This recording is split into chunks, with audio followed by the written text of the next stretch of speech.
అందరికీ నమస్కారం. మొన్నటి రోజున జరిగిన విషయం మీ అందరికీ తెలిసిన విషయమే.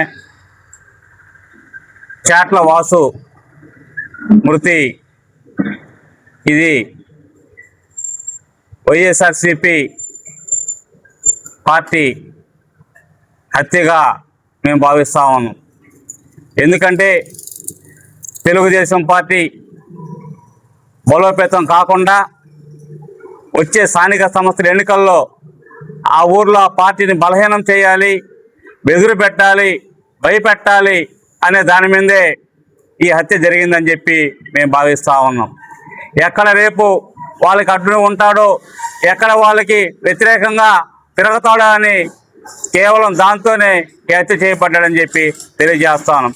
గతంలో చూసుకుంటే వైసీపీ అధికారంలో ఉన్నప్పుడు గోతిపాతల తేజ మీద ఏ విధంగా పైచాచికంగా పెట్రోల్ బంకులో దాడి జరిగిందో మీ అందరూ తెలుసు. అదేవిధంగా దిగ్గిరాల కరుణాకర్ ఇదే ముసునూరులో దిగ్గిరాల కరుణాకర్ని వేధించి హింసించి అతను ఏ విధంగా చచ్చిపోయే వరకు తీసుకొచ్చిందో ఈ పార్టీ వైసీపీ పార్టీ అని చెప్పి మీ అందరికీ తెలియజేస్తా ఉన్నాం. అంటే అధికారం ఉన్నా అధికారం లేకపోయినా రామిరెడ్డి ప్రతాప్ కుమార్ రెడ్డికి దళితుల మీదనే ఆయుధాలు ఉపయోగిస్తూ దళితుల్ని హత్య చేయడమే పరిపాటిగా మారిందని చెప్పి మేము ఈ విధంగా తెలియజేస్తున్నాం. అదేవిధంగా మొన్న ఈ మధ్యకాలం చూస్తే సౌమ్యుడు పెద్ద మనిషి అరగల కృష్ణన్న మీద దాడి చేయడం ఎంతవరకు సభాపతి తెలియజేస్తా ఉన్నాం. ఇదే కారణంగా వైసీపీ పార్టీ ఎక్కడ బలహీనపడు చేయాలని చెప్పి అక్కడ స్ట్రాంగ్గా ఉన్న లీడర్లని హతమార్చుకుంటూ వాళ్ళని భయపెడుతూ వాళ్ళని కొడుతూ గందరగోళం చేసే పరిస్థితికి ఈరోజు కావలి మాజీ ఎమ్మెల్యే రామిరెడ్డి ప్రతాప్ కుమార్ రెడ్డి గారు ఉన్నారని చెప్పి తెలియజేస్తున్నాం. అదేవిధంగా మనం ఇంకా ముందుకు పోతే మరి ఫైలాన్ కేసు విషయంలో ఎస్సీలను వాడుకొని ఎస్సీల మీద కేసులు పెట్టేదాకా మాజీ ఎమ్మెల్యే రామిరెడ్డి ప్రతాప్ కుమార్ రెడ్డి తీసుకొచ్చిన విషయాన్ని తెలియజేస్తున్నాం.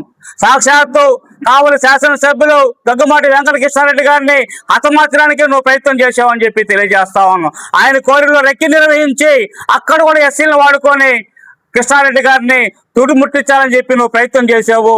అంటే ఒక ఎమ్మెల్యేనే మీదకే నువ్వు పోయి ఆయన చంపాలని చూసినప్పుడు ఈ చిన్న చిన్న చోట మూట నాయకులు ఎంత నీకు అని చెప్పి తెలియజేస్తుంటాయి. అంటే నీ మైండ్ సెట్ అంతా కూడా హత్యలు చేసి రాజకీయం చేయాలని చెప్పి నువ్వు ఇదిగా ఉన్నావు అని చెప్పి తెలియజేస్తా ఉన్నాం. అదేవిధంగా గతంలో మనం చూసుకుంటా ఉంటే మతాల మధ్య కులాల మధ్య నువ్వు ఏ కులాన్ని హింసించలేదు. కావల్లో మలిశెట్టి వెంకటేశ్వర కాడి నుంచి కాపు కులాన్ని హింసించి కాపు ఆడబిడ్డలను హింసించి గందరగోళం చేసి వాళ్ళ బిడ్డలు బయటికి పోవాలంటే భయప్రాంతాలకు గురి చేసిన వ్యక్తివి నువ్వు అని చెప్పి తెలియజేస్తా ఉన్నావు. ముస్లింలకి ఎస్టీల మధ్య తగాదాలు పెట్టాలని చెప్పి చూసావు. నువ్వు ఒక ఎస్టీ అమ్మాయి ఎప్పుడో ముస్లింలు పెళ్లి చేసుకుని ఆ మతం మార్చుకొని పోయి వాళ్ళ మతంలో అన్ని సాంప్రదాయాల పరంగా చేసుకుంటాం అంటే అదేదో ఇళ్ళ మధ్య గొడవ పడితే పెద్ద మనిషిగా పోయిన వ్యక్తిని టీడీపీ పార్టీ అని చెప్పి చేసావు. మతాల మధ్య కులాల మధ్య దేశాలు పెట్టి ఈ కావాలని ఏం చేయాలనుకుంటున్నాం అని చెప్పి మేము అడుగుతా ఉన్నాం. మేము ఇదే పరిపాటిగా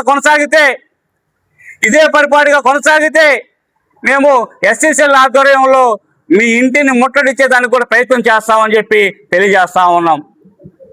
ఈ యొక్క చాట్ల వాసు మృతికి తెలుగుదేశం పార్టీ నాయకులు కానీ కావలి శాసనసభ్యులు దగ్గుమాటి వెంకటకృష్ణారెడ్డి కానీ ఆ కుటుంబానికి అండగా ఉంటామని తెలుగుదేశం పార్టీ ఎస్సీసీఎల్ ఆధ్వర్యంలో అయితే తెలుగుదేశం పార్టీ ఆధ్వర్యంలో అయితేనే ఆ కుటుంబానికి అండగా ఉండి వాళ్ళకి ఏమేమైతే రావాలో ఎస్సీ ఎస్టీ కేసు నమోదైందని చెప్పి దానికి రావాల్సిన అన్ని కూడా మేము చూస్తామని చెప్పి తెలియజేస్తా ఉన్నాం. ఈ యొక్క అవకాశం ఇచ్చిన పెద్దలందరూ ధన్యవాదాలు తెలియజేసుకుంటా ఉన్నాం.